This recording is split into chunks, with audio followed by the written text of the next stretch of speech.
Hi friends, I'm coming to you today with our second Writer's Workshop lesson for the week. I just want to remind you that if you haven't started writing yet, there are some things you can do so that you can get ready for Writer's Workshop. You're going to need a journal or some paper and pens and pencils to write with. Remember, I just found an old journal that I already had, and even though it already had some writing in it, I just found the first blank page I could use. Then I thought a lot about where I was going to write. For me, I like to write in my bed, I like to write at the dining room table, I even like to write at my desk in my office. And then, of course, I had to think about what I was going to write about. So the other day, I wrote about taking a walk with John Michael. And I drew my picture and I wrote, I went for a walk with John Michael.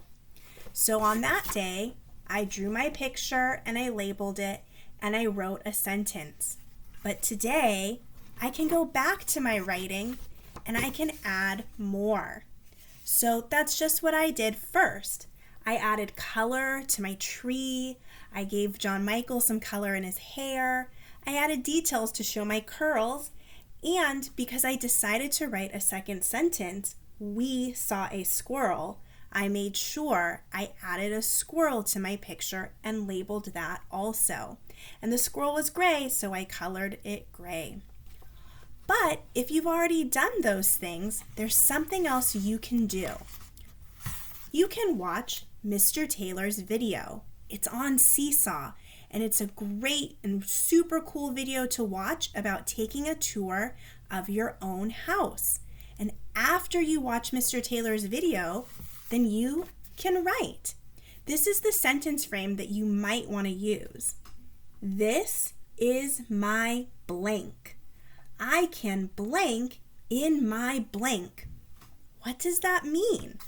Well, after watching Mr. Taylor's video and taking a tour of his house and then sharing and giving us a tour of your house, you can go back to your journal and think about one of your favorite rooms or the room you might be in at the moment, and you can write.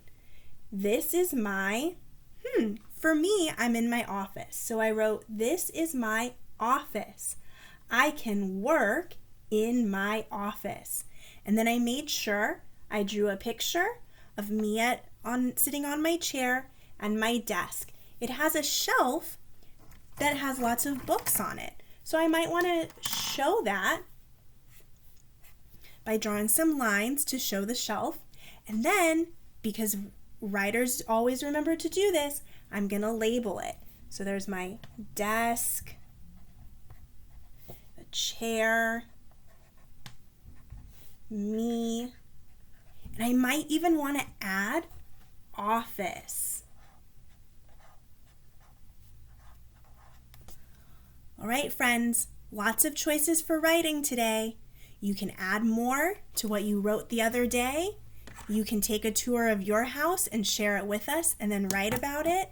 But don't forget, in anything you're writing, sentence and draw a picture with labels. See you next time.